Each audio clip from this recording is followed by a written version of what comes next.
Any discussion on the best martial artists slash fighters in the DC universe, more specifically within the Bat family, always comes down to three particular characters when debates arise on who's actually the most competent fighter. And we're here to talk about one of these supposed characters. Bruce Wayne Batman? Close, but nah. Big Booty Nightwing? What? Not particularly. I'm here to speak about Cassandra Cain, who was the fourth Batgirl, who became Black Bat, then changed her codename to Orphan, then reverted back to Batgirl. And when it comes to talking about different Bat family characters, no one really seems to bring her up outside of comic fans. Can't really blame average folk for not really knowing anything about her, pretty much since she hasn't really been adapted well in any media other than Young Justice Season 4. But hey, I hear James Gunn is a pretty big fan of the character, so hopefully she'll be a part of the new DCU's version of the Bat family. And Mr. Gunn, if Cassandra doesn't make an appearance or get mentioned in The Brave and the Bold, I'm on your ass. So what exactly makes Cassandra Cain stand out as a character, and why even bother to acknowledge her in the first place? Cassandra Cain is the daughter of David Cain and Lady Shiva, who are some of the deadliest assassins and hand-to-hand combatants in the DC universe. She was raised to become the world's best assassin by going as far as her father David Cain not teaching her how to speak, read, or write at a young age. However, reading body language was her only language, as she is able to read people's movements and predict what they're going to do. David Cain mostly used actions to communicate with her, which caused the parts of her brain that would be used normally for speech and language to be used for reading other people's movements and body language to recognize their thoughts without verbal communication to predict their next move in a fight. At only 8 years old, David Cain took Cassandra to kill a businessman, in which she delivers a striking blow, and being scarred from this, realizing what she did, she ultimately ends up running away from her father. At age 17, Cassandra saved the life of Commissioner Gordon during the No Man's Land storyline in Gotham, which led to her ultimately being adopted by Batman and given the mantle of Batgirl. Under the mantle of Batgirl, she would connect with more members of the Bat family like Bruce Wayne, Stephanie Brown, Tim Drake,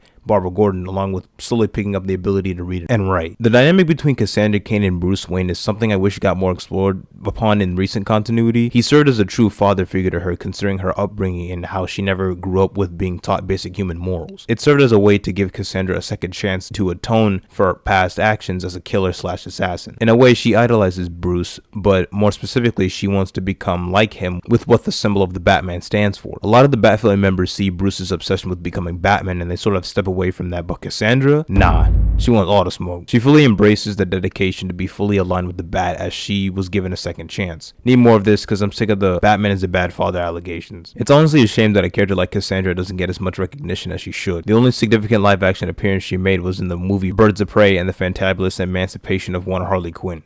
Man, that's a long title. No wonder they changed the name. Still didn't help with the box office results though.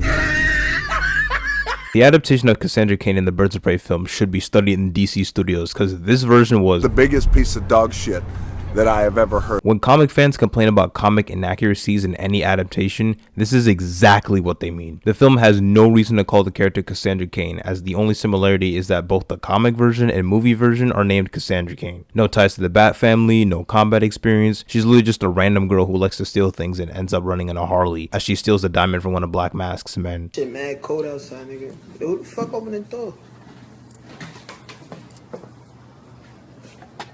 Yo, who is this nigga, man? I can only imagine the frustration of Cassandra Cain fans watching the film to any degree. These folk just can't get a break. I'm just glad a game like Gotham Knights didn't jump at the chance to adapt Cassandra with a whole League of Assassins subplot in the game. They slightly or severely fumbled each member of the Bat family to some capacity. This is supposed to be Jason Todd? Oh, no. Why he look like a quarterback for the New England Patriots? Why he look Dominican? Why does Dick Grayson look like a poorly rendered action figure of Robert Pattinson? Oh my god.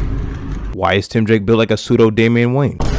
Why does Barbara Gordon have a fat ass? The other significant adaptation was in Young Justice Phantoms, or the fourth season of Young Justice. This version of the character is heavily tied with the League of Assassins and Lady Shiva, in which Shiva serves the role of David Cain in the comics and trained Cassandra from an early age. Shiva damaged Cassandra Cain's vocal cords so that she would rely on body language as her primary source of reading someone. Jesus Christ. Cassandra adopted the codename Orphan and became a part of Batman's covert team, in which we see her slightly in season 3, but we really don't know anything about her until season 4. But now let's talk about the real meat and potatoes of the things people are probably most interested in, her combat skills. As I stated earlier, Cassandra was trained at an early age to become the perfect weapon. Thus, she possesses peak levels of strength, speed, stamina, and agility. She received training from her father David Cain and then a multitude of DC characters once she joined the Bat family, like Batman, Barbara Gordon Oracle, Black Canary, etc. She's also a master of the falling leaf technique, which is a nerve pinch invented by Chinese monks in the 16th century, with only 3 people people in the world knowing how to use said technique, including Cassandra herself, her father David Cain, and Batman. Cassandra is trained in all known and some unknown assassin techniques like pressure points, killing techniques, and stealth tactics, just to name a few. She possesses the ability to read body language, allowing her to read what people are thinking and predict what they'll do before they even do it. Even more of an impressive feat is how she's able to go toe-to-toe with the likes of Batman and Lady Shiva. And honestly, there is a pretty good argument to be made as to why she should be the true successor to Batman if something would have happened to Bruce. So if you haven't already, go check out some Cassandra Cain stories as to why she's such a compelling character. And if the DCU doesn't do it justice, Gunn and Safran, y'all gonna have to catch this fade, I'm gonna lie. With the Brave and the Bold on the horizon, it seems like things are looking pretty bright with future representation of the Bat family.